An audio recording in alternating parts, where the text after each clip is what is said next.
Kuna kitu kimoja ambacho nimekigundua kutoka kwa Elie Mpanzu kwenye hizi mechi kubwa, kitu ambacho kimekuwa kinafanya muendelezo wa kiwango chake ama kuonekana kama ni mchezaji ambaye hatoi kiwango kikubwa kwenye mechi nyingi kubwa ambazo amekuwa akicheza tangu ajiunge na klabu ya Simba msimu uliopita. Mpanzu ni mchezaji ambaye anatabirika kwenye namna ambavyo anacheza. Kwanza ni mchezaji mzuri, nikiri hilo, ni mchezaji mzuri, moja kati ya sajili nzuri ambazo Simba wamezifanya.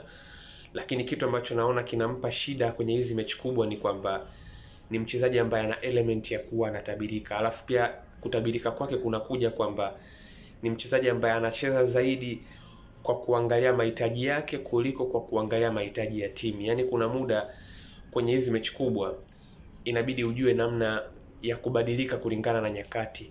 Inabidi ujue muda wa kurahisisha mchezo, inabidi ujue muda wa kuhakikisha sasa kwamba unashambulia kwa kasi kwenye nafasi, inabidi ujue muda ambao unaweza kuwa kwenye mazingira ya kumchukua beki, ya kukimbizana na watu.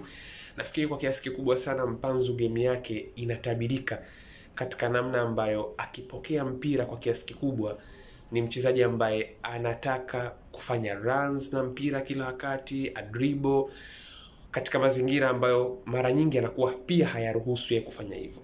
Kwa anajikuta ni mhanga wa kupoteza sana mipira kwenye maeneo ambayo labda angeweza kurahisisha zaidi mchezo na vitu kama hivyo. Kwa hiyo hicho ndio kitu ambacho naona kinampa tabu Mpanzu kwenye hizi mechi kubwa. Yaani aina yake ya uchezaji ni aina ambayo inatabirika, na ni kwa sababu kila anapopewa mpira Mpanzu ni kama vile ni uhakika atataka akimbie na mpira kwenye nafasi, amchukue mtu, afike pembeni ya uwanja, apige crossi au aingie ndani apige shuti.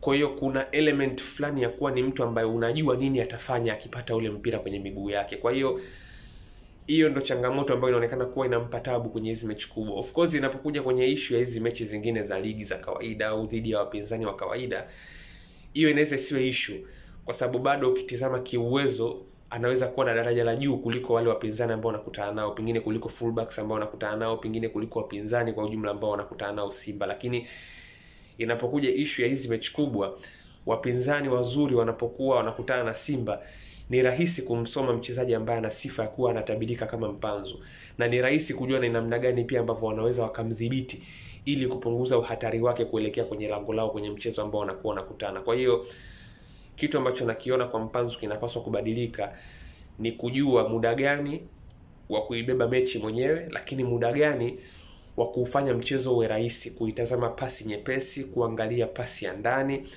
kuwa tayari kushirikiana na wachezaji wenzake wakati timu inashambulia, kuliko kuwa ni mchezaji ambaye kila wakati akipata mpira anafikiria kukimbia nao peke yake, kitu ambacho kinafanya awe ni mtu ambaye anatabirika na iwe ni rahisi kumdhibiti na kumtoa kwenye mchezo, kwenye hii michezo dhidi ya wapinzani ambao ni wakubwa.